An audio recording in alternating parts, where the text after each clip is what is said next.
नमस्कार बच्चों, आज हम शुरुआत करने वाले हैं आपकी ऑनलाइन क्लासों की, जिसमें कक्षा 10 विज्ञान की बात करेंगे। कक्षा 10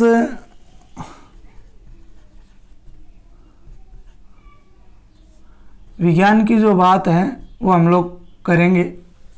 सबसे पहले तो इसकी विषय वस्तु क्या रहेगी उसकी बात करेंगे, क्योंकि पीछे जो सिलेबस था वो इस बार नहीं है, नया सिलेबस है एनसीईआरटी का, तो उसकी बात करेंगे। सबसे पहले तो कितने चैप्टर हैं, कौन कौन से चैप्टर जो हैं वो किस किस विषय के अंदर हैं, जैसे रसायन विज्ञान, जीव विज्ञान, भौतिक विज्ञान, इसके अलावा भी कुछ दिया हुआ है क्या, उन सब की बात जो है वो पहले करेंगे। उसके बाद में हम एक अध्याय जो है वो आज शुरू करेंगे।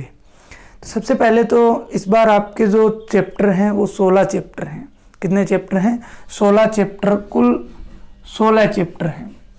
ठीक है, 16 चैप्टर में अगर बात करें तो देखो, 3 विज्ञान की अगर बात करें तो आपके 3 शाखाएं तो इसमें है ही हैं, जैसे रसायन विज्ञान,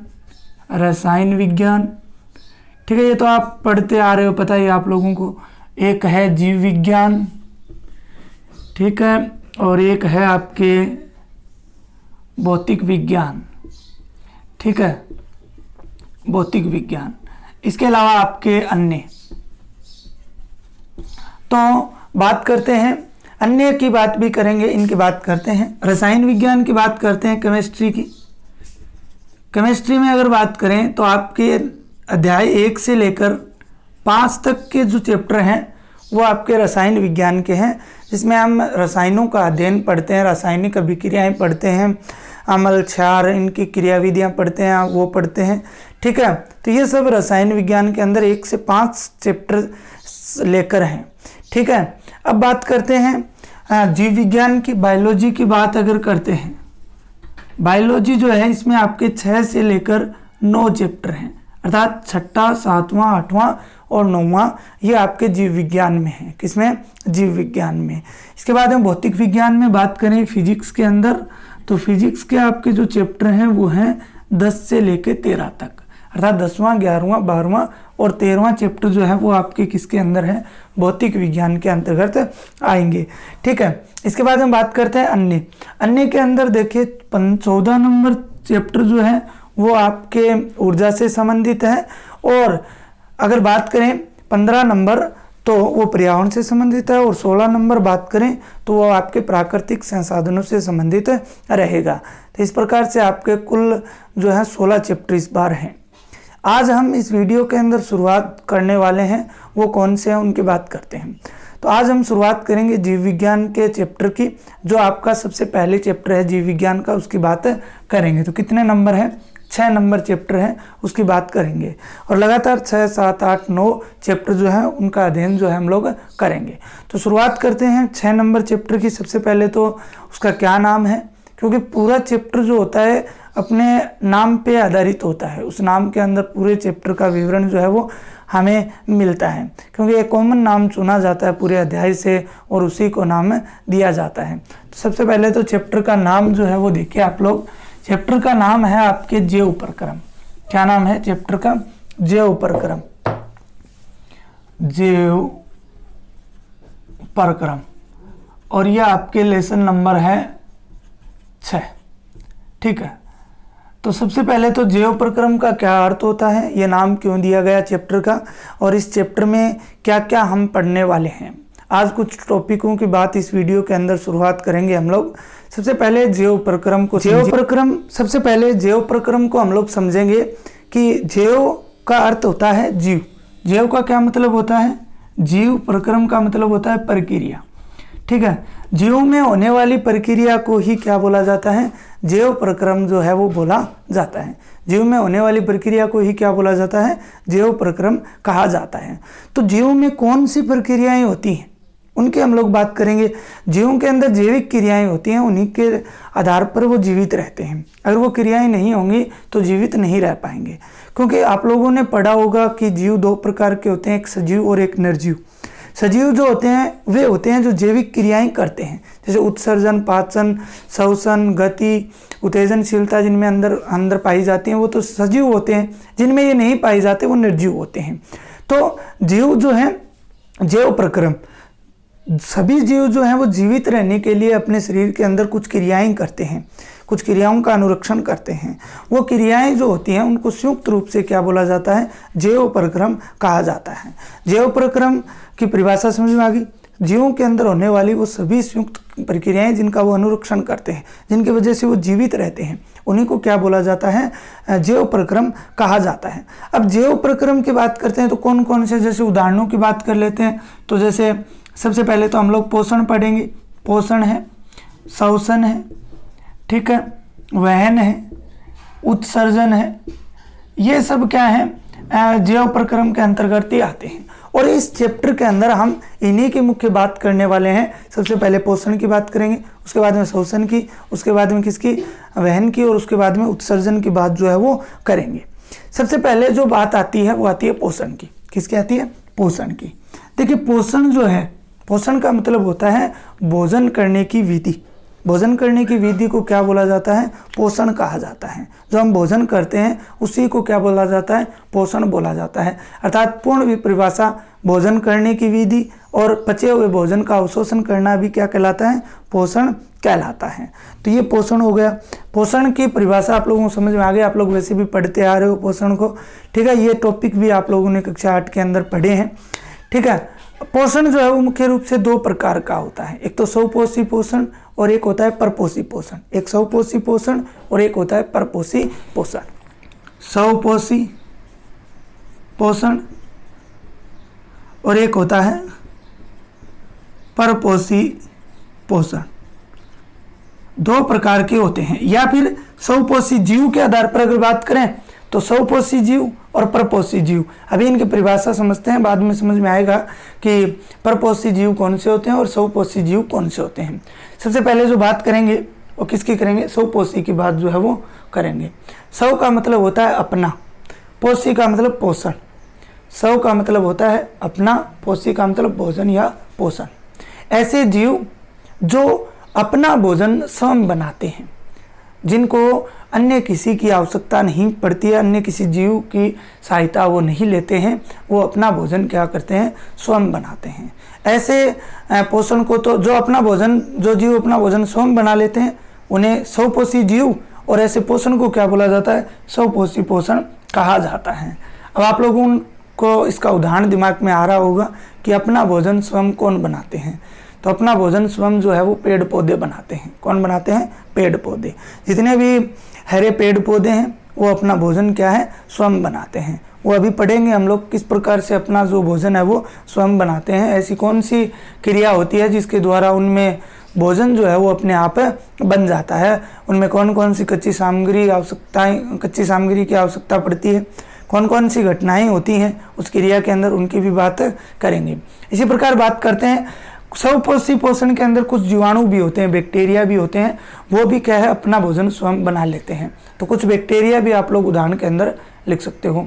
इसके बाद हम बात करते हैं परपोषी पोषण की। तो उसका उल्टा होगा, अर्थात ऐसा पोषण जिसमें जीव जो है वो अपना भोजन स्वयं नहीं बनाते हैं, अर्थात दूसरों पर निर्भर रहते हैं। जैसे उदाहरण की बात करें तो जंतु जो हैं वो अपना भोजन स्वयं नहीं बनाते। जैसे हम लोग हैं तो हम लोग स्वयं भोजन नहीं बना सकते, शरीर स्वयं भोजन नहीं बनाकर देता हमें। उसके लिए हमें पेड़ पौधों से भोजन प्राप्त करना पड़ता है, चाहे आटा हो, चाहे सब्जी हो किसी भी प्रकार की, चाहे तेल हो, जो कुछ भी हम लोग खाते हैं वो हमें पेड़ पौधों से प्राप्त होता है। मांसाहारी एक अलग बात है, कुछ लोग मांसाहारी भी होते हैं जो जंतुओं से भी भोजन प्राप्त करते हैं, वो भी परपोषी के अंदर ही आता है। तो ऐसे जीव जो अपना भोजन स्वयं नहीं बनाते हैं वो क्या कहलाते हैं, परपोषी जीव। और ऐसा पोषण क्या कहलाता है, परपोषी पोषण कहलाता है। तो अब हम लोग जो बात करने वाले हैं वो सबसे पहले किसकी करेंगे, स्वपोषी पोषण की करेंगे। तो इसकी परिभाषा तो मैंने आप लोगों को बता दी कि ऐसा पोषण जिसमें भोजन स्वयं बनता हो। तो बात करते हैं वो प्रक्रिया कौन सी होती है जिसके अंदर भोजन जो है वो स्वयं बनता है। वो क्रिया होती है प्रकाश संश्लेषण। कौन सी क्रिया होती है, प्रकाश संश्लेषण। प्रकाश संश्लेषण इंग्लिश में बोला जाता है इसको फोटोसिंथेसिस। ये क्रिया होती है। अब ये होती क्या है, प्रकाश संश्लेषण के बारे में आपके दिया हुआ है, थोड़ा बहुत दिया हुआ है, हम लोग इसको समझेंगे विस्तार से कि प्रकाश संश्लेषण की क्रिया जो है वो क्या होती है। देखिए सबसे पहले फोटोसिंथेसिस की परिभाषा। हरे पेड़ पौधे जो होते हैं, जितने भी ग्रीन प्लांट्स हैं, उनके अंदर क्या होता है, एक अंग पाया जाता है जिसे हरित लवक कहा जाता है। इसे क्या बोला जाता है, हरित लवक बोला जाता है। क्लोरोप्लास्ट, इंग्लिश में क्या बोला जाता है, क्लोरोप्लास्ट जो है वो बोला जाता है। हरित लवक पाया जाता है। जैसे मान लीजिए ये कोई पौधा है, ठीक है, ये पौधा है, ठीक है, इनके अंदर क्या है, इनकी पत्तियों के अंदर क्या पाए जाते हैं, हरित लवक। जितना भी पेड़ पौधों के अंदर ग्रीन वाला पार्ट होता है, हरे रंग का पार्ट होता है, वो हरित लवक के कारण ही होता है, क्योंकि इनमें क्या पाए जाते हैं, जो पर्णक पाए जाते हैं, क्या पाए जाते हैं, पिगमेंट्स जो है वो पाए जाते हैं। ठीक है, पिगमेंट्स की बात करें तो वो होता है पर्णहरित, पर्णहरित, या फिर बोल सकते हो क्लोरोफिल। क्या बोल सकते हो, क्लोरोफिल, वो पाया जाता है जिसके कारण हरे रंग के होते हैं। ठीक है, इसके अलावा इसी के कारण पेड़ पौधे हमें ग्रीन नजर आते हैं। तो पेड़ पौधों के अंदर क्या होता है, ये क्लोरोप्लास्ट होते हैं अंग, ठीक है, पत्तियों के अंदर ज़्यादा संख्या में पाए जाते हैं। तो ये क्या करते हैं, ये सूर्य से प्रकाश, ये मान लीजिए सूर्य है, सूर्य से क्या ग्रहण करते हैं, प्रकाश ग्रहण करते हैं। सूर्य से क्या ग्रहण करते हैं, प्रकाश ग्रहण करते हैं, हरित लवक। और वायुमंडल से क्या ग्रहण करते हैं, जो जंतुओं द्वारा CO2 छोड़ी जाती है, जंतुओं द्वारा क्या छोड़ी जाती है, CO2 जो छोड़ी जाती है उसको ग्रहण करते हैं। साथ में ये क्या करते हैं, मिट्टी से जल, जाइलम द्वारा क्या करते हैं, जल को ग्रहण करते हैं। मिट्टी द्वारा किसको ग्रहण करते हैं, जल को ग्रहण करते हैं। तो प्रकाश संश्लेषण की क्रिया हो जाती है और उसके फलस्वरूप ग्लूकोज बनता है। कार्बोहाइड्रेट बोल सकते हो, ग्लूकोज बोल सकते हो, यह बनता है और यही पादपों का क्या होता है, भोजन होता है। यही पादपों का क्या होता है, भोजन होता है। ये पादपों का क्या होता है, भोजन होता है। कार्बोहाइड्रेट जो है वो भोजन होता है, या ग्लूकोज जो है वो क्या होता है, भोजन होता है। अब बात करते हैं इसकी परिभाषा की, कि सूर्य के प्रकाश की उपस्थिति में सभी पेड़ पौधे, उनमें उपस्थित हरित लवक, सूर्य के प्रकाश की उपस्थिति, साथ में वायु द्वारा अवशोषित CO2 व मिट्टी द्वारा अवशोषित जल मिलकर कार्बोहाइड्रेट का निर्माण करते हैं। इस पूरी प्रक्रिया को क्या बोला जाता है, प्रकाश संश्लेषण जो है वो बोला जाता है। अब बात करते हैं इसकी अभिक्रिया की, कि इसकी रासायनिक अभिक्रिया क्या होगी। ये इधर सूर्य का प्रकाश आ रहा है, इसके अंदर क्लोरोप्लास्ट है, ये CO2 वायुमंडल से, और ये H2O मिट्टी से जो है वो जल प्राप्त हो गया। संतुलित अभिक्रिया की बात करें तो देखिए 6 CO2, कार्बन डाइऑक्साइड होगी वायुमंडल से 6 अणु, 12 अणु जल के। ठीक है, अब बात करते हैं तो प्रकाश की उपस्थिति, किसकी उपस्थिति, प्रकाश की उपस्थिति, और किसके अंदर, हरित लवक के अंदर, या पर्णहरित लिख सकते हो यहाँ पे। ठीक है, बनेगा क्या, ग्लूकोज बनेगा, C6H12O6, यह ग्लूकोज बनता है। ये क्या होता है, भोजन होता है पादपों का। हम लोग भी यही ग्रहण करते हैं, पेड़ पौधों से भोजन प्राप्त करते हैं उस समय।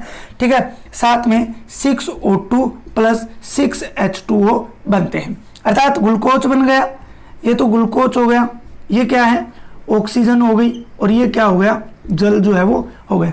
ये होती है प्रकाश संश्लेषण की संतुलित अभिक्रिया। इधर देखिए कितने हैं, कार्बन के 6 हैं, ऑक्सीजन के कितने हैं, 12 12 24, 12 12 24, हाइड्रोजन के कितने हैं, 24। इधर वाली साइड देखिए, कार्बन के कितने हैं, 6, हाइड्रोजन के 12 और 12 24, और ऑक्सीजन के 6 और 12, 6 12 18 और 6 24। तो इस प्रकार से ये अभिक्रिया क्या होती है, संतुलित अभिक्रिया जो होती है। आप लोग पहले चैप्टर के अंदर पढ़ोगे रासायनिक अभिक्रियाएं, उनमें ये संतुलित करना जो होता है उसको आपको बताया जाएगा।